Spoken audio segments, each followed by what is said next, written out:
ഇവിടെ കമല എന്ന് പറയുന്ന ഈ ഒരു പെൺകൊച്ചിന് ആകെ അവളുടെ അമ്മ മാത്രമേ ഉണ്ടായിരുന്നുള്ളൂ. പക്ഷെ ഒരവസരത്തിൽ അവളുടെ അമ്മക്ക് വയ്യാതെ അമ്മയും മരിച്ചു പോയി. സ്വന്തം എന്ന് പറയാൻ ആരും ഇല്ലാതെ ആകെ വിഷമിച്ച് അവൾ അവിടെ ഇരുന്ന് കരയുന്ന സമയത്താണ് ആ വീടിന്റെ ഓണർ, അതായത് അവള് റെന്റിന് നിൽക്കുന്ന ആ വീടിന്റെ ഓണർ വന്നിട്ട് അവളോട് പറയാണ്, നീ ഈ വീട്ടിൽ എത്രാന്ന് വെച്ചാൽ പൈസ ഒന്നും തരേണ്ട ആവശ്യമില്ല, ഇവിടെ തന്നെ നിന്നോ, നിനക്ക് എപ്പോ പോകണമെന്ന് തോന്നുന്നോ അപ്പൊ പോയാൽ മതി, അതുവരെ നീ ഇവിടെ നിന്നോ എന്നെല്ലാം പറഞ്ഞു ഭയങ്കര മോശം രീതിയിൽ സംസാരിക്കാനായിട്ട് നോക്കിക്കൊണ്ടിരിക്കുകയാണ്.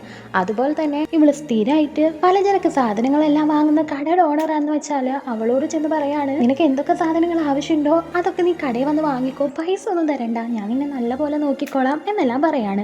അവനും ഭയങ്കര മോശം രീതിയിൽ തന്നെയാണ് അവളോട് സംസാരിക്കുന്നത്. എന്തിന് അവിടുത്തെ കൗൺസിലർ പോലും അവളോട് ഭയങ്കര മോശമായിട്ട് സംസാരിക്കുന്നത് കണ്ട് അവൾക്ക് സങ്കടം തീരെ സഹിക്കാനേ പറ്റിയില്ല. ഇവിടെ രംഗേഷ് എന്ന് പറഞ്ഞ ഈ ഒരു പയ്യനാന്ന് വെച്ചാൽ കമലയുടെ അമ്മ ചെറിയൊരു തട്ടുകട നടത്തിക്കൊണ്ട് വരുമ്പോൾ ആ തട്ടുകടയിൽ വന്നിട്ട് ഫുഡെല്ലാം കഴിക്കുമായിരുന്നു. ഒരു ദിവസം ആ തട്ടുകട അവിടെ ഇല്ലാത്തത് കണ്ട അവനാന്ന് വെച്ചാൽ എന്ത് പറ്റി എന്നെല്ലാം അന്വേഷിക്കുന്നുണ്ട്. ആ അമ്മ മരിച്ചു എന്നുള്ള കാര്യങ്ങളൊക്കെ അവനെ അറിയാണ്. ഇവനൊരു നല്ല പയ്യനായതുകൊണ്ട് തന്നെ ഒരു അമ്മ തന്റെ മകൾക്ക് വേണ്ടി ഈ ഒരു പയ്യനെ ആലോചിച്ചതായിരുന്നു. അവനക്കും കമലനെ ഭയങ്കര ഇഷ്ടമായിരുന്നു. എന്നാൽ കമലക്ക് അവനോട് വലിയ താല്പര്യമില്ലാത്തതുകൊണ്ട് ആ ഒരു കല്യാണം നിർത്തിവെച്ചതാണ്. ഇപ്പൊ ആ ഒരു അമ്മ മരിച്ചു എന്നറിഞ്ഞിട്ട് കമല ഇപ്പൊ സുഖമായിട്ട് ഇരിക്കുന്നു എന്നറിയാൻ വേണ്ടി അവൻ കമലയുടെ വീട്ടിലേക്ക് പോകുമ്പോൾ അമ്മയില്ലാത്ത ഈ ലോകത്ത് ജീവിക്കുന്നത് സേഫ് അല്ലാന്ന് തോന്നി അവളാന്ന് വെച്ചാൽ ആത്മഹത്യക്ക് ശ്രമിക്കുകയാണ്. പിന്നീട് എന്ത് സംഭവിച്ചു എന്നറിയുന്നതിന് മുമ്പ് നിങ്ങൾക്ക് നിങ്ങളുടെ അമ്മനെ ഇഷ്ടമാണെങ്കിൽ ഐ ലവ് മൈ മദർന്ന് ഒന്ന് കമന്റ് ചെയ്തേക്കണേ. ഇതിന്റെ ഫുൾ പാർട്ട് കാണാൻ താഴെയുള്ള പ്ലേ ബട്ടൺ ഒന്ന് ക്ലിക്ക് ചെയ്താൽ മതി.